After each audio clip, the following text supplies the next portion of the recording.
सभी लोगों को प्रणाम। जय श्री राम। आज रामायण में आगे की कथा जिसमें अंगद और रावण जी का संवाद हो रहा है। तो अंगद कहता है रावण से, अज्ञान के वश होकर पतंगे दीपक में जल जाते हैं, गधे बहुत बोझ लेकर चलते हैं। हे मंद बुद्धि समझ कर देख, वे सूर नहीं कहलाते। रे दुष्ट, अब बहुत बकवास मत कर और अभिमान छोड़ मेरा वचन सुन। हे रावण, मैं दूत बनकर नहीं आया, मुझे रामचंद्र जी ने ऐसा विचार कर भेजा। बारंबार राम जी ने ऐसा कहा कि सिंह को गिदड़ मारने से कुछ नहीं मिलता।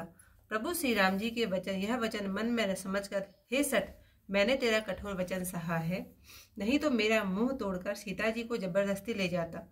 रे अधम राक्षस, मैं तेरे बल को जानता हूं कि तूने सुने में तू पराई स्त्री को चुरा लाया है। तू राक्षसों का स्वामी और बड़ा घमंडी है, और मैं श्री राम जी का सेवक सुग्रीव का दूत हूँ। जो मैं श्री राम जी के अपमान से न डरूं तो देखते देखते क्या खेल करूं कि तुझे भूमि पर पटक तेरी सेना को मारकर तेरे नगर को चौपट करके, रे मूर्ख, तेरी स्त्रियों सहित जानकी जी को ले जाऊं। जो मैं ऐसा करूं तो इसमें कोई बढ़ाई नहीं है। मरे हुए को मारने से कुछ पुरुषत्व नहीं है, क्योंकि बाम, मार्गी, कंजूस, वर्ज्य, मूर्ख, अत्यंत दरिद्री, बदनाम, बहुत बूढ़ा, सदैव का रोगी और सदा क्रोध करने वाला, हरि का द्रोही, वेद और सत्पुरुषों का विरोधी, अपने ही शरीर का पालने वाला, दूसरे की निंदा करने वाला, वह पानी, ये 14 प्राणी जीवित मुर्दे के समान हैं।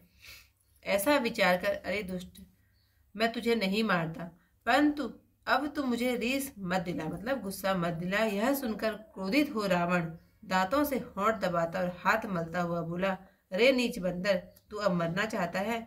इसी से तू छोटे मुंह से बड़ी बात कर रहा है। अरे मूर्ख बंदर, जिसके बल से तू बोल रहा है उसमें बुद्धि, बल, तेज और प्रताप कुछ भी नहीं है। उसे गुण और प्रतिष्ठा से हीन समझकर पिता ने वनवास दे दिया। वह दुख और स्त्री के वियोग का दुख, फिर रात दिन मेरा डर उसे रहता है। जिनके बल का तुझे घमंड है, ऐसे मनुष्य संसार में बहुत से हैं जिन्हें राक्षस दिन रात खाया करते हैं। रे मूर्ख, जिद छोड़कर समझ ले। जब रावण ने श्री राम जी की निंदा की तब अंगद बहुत क्रोधित हुए, क्योंकि भगवान हरि और महादेव जी की निंदा जो कानों से सुनता है उसे गौ हत्या के समान पाप होता है। कपिश्रेष्ठ अंगद कटकटाए और दोनों भुजाएं पृथ्वी पर दे मारी। पृथ्वी डगमगाने लगी, सभासद सब औधे मुंह गिर पड़े। वे भय रूपी वायु से ग्रसित होकर भाग चले। रावण गिरते गिरते संभल कर उठा, परंतु उसके सुंदर मुकुट पृथ्वी पर गिर पड़े। कुछ तो उसने सिरों पर रख लिए और कुछ अंगद ने प्रभु राम जी के पास फेंक दिए।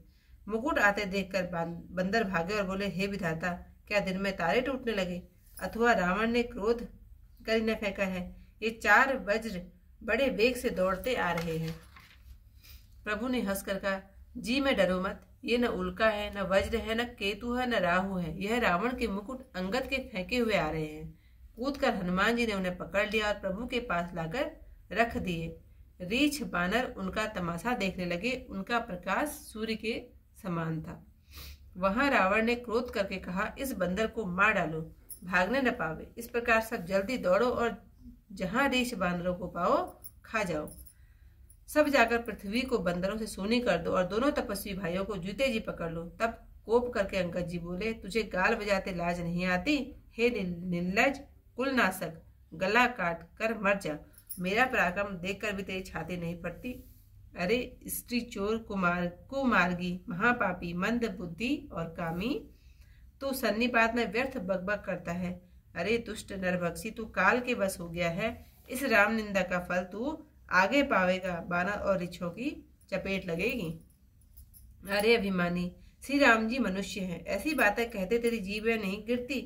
ये तेरी जीभें सिरों के साथ रणभूमि में गिरेंगी, इसमें संदेह नहीं है। अरे रावण, वे मनुष्य कैसे हैं जिन्होंने बाली को एक ही बाण से मार दिया? तेरे 20 नेत्र अंधे हैं। रे नीच अज्ञानी, तेरे जन्म को धिक्कार है। श्री राम जी के बाण समूह तेरे खून के प्यासे हैं। हे कठोर बकवादी, नीच निशाचर, इसी डर से मैं तुझे छोड़ता हूँ। आज की कथा यहीं पर समाप्त। अब जनी बर्त बढ़ाव खलत करही, सुनु मत वचन पान करी हरही। 10 मुख में बसीठी आयूं, अस विचार रघुवीर पठायूं। बार बार अस कहि कृपाला, नहीं गजारी जसु बदेश काला। मन महु समुझि वचन प्रभु केरे, सहे कठोर वचन सट तेरे। नाहित करी मुख भंजन तोरा, ले जाते हो सीत ही वर जोरा। जाने तब बल अधम सुरारी, सुने हरि आने पर नारी। तन निशिचर परि गर्व बहुता, मैं रघुपति सेवक कर दूता। जो न राम अपमान ही डरहूँ, तो ही देखकर अस कौतुक करहूँ। तो ही पटकी मही सेन हति, चौपट करी तब गाऊ। तब जुवति न समेत सठ, जनक सुत ही ले अजाऊ। जो अस करो तदपि न बढ़ाई, मोए बधे नहीं कछु मनुसाई। कौल काम वस कपि न मुहि मूढ़ा, अति दरिद्र अजसी अति बूढ़ा। सदा रोग वस संतत क्रोधी, विष्णु विमुख सुति संत विरोधी। तनु पोषक निंदक अगखानी, जीवन सब सम 14 प्राणी। अस विचार खल बदहु न तोहि, अपजनि रीस उपजावसी मोहि। सुनि सकोप कहि निश्चर नाथा, अधर तसन दसी मिजत हाथा।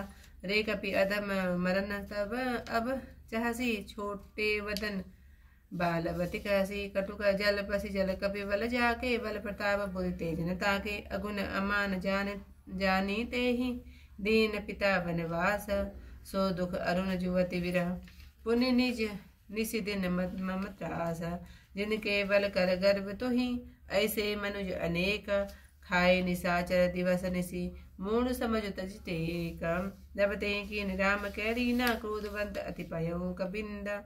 हरिहर निंदा सुनई जुकाना, होई पाप गोधात समाना। कटकटान कपि कुंजर भारी, दुह भुज दंड तमहि महि बारी। डोलत धर निसपासद खसे, चले भाजी भय मारत जैसे। गिरत संभारी उठा दस कंदर, भूतल परे मुकुट अति सुंदर। कछु तेहि लै निज सिर निसंवारे, कछु अंगद प्रभु पास पवारे। आवत मुकुट देखि कपि भागे, दिनहि लोक परन विदिता लागे। की रावण कटी को बचलाए, कुलिस चारी आवत अति धाये। का प्रभु हसी जनि हृदय डराहूँ, लोक न असन केतु नहीं राहूँ। एक रीर 10 कंदर केरे, आवत बारित नय के प्रेरे। तरकी पवन सुत कर गहे, आनि धरे प्रभु पास। कौतुक देखे भालु कपि, दिन कर सरिस प्रकाश। उहाँ कहत 10 कंदर साई, धरी मारहूँ कपि भाग न जाई।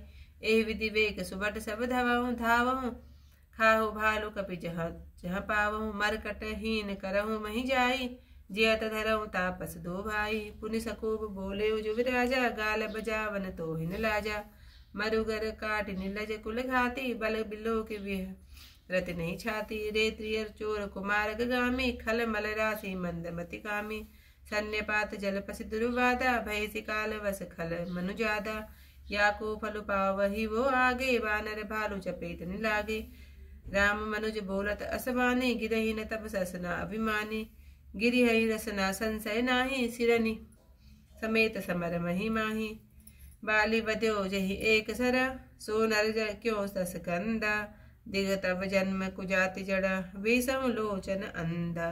तिसत राम सायक निकर, तब सोनित की प्यासा। कटु जल पक निशिचर अधमा, तजहु तो हितहि त्रास। सियावर रामचंद्र पद जय शरणम, शंकर हरि ओम जय जय सिया राम। मंगल पवन अमंगल हारी, उमा सहित जहि जपत मुरारी। आज की कथा यहीं पर समाप्त। कल को इससे आगे कथा के साथ फिर आप लोगों के सामने। तब तक के लिए सभी लोगों को प्रणाम। जय श्री राम।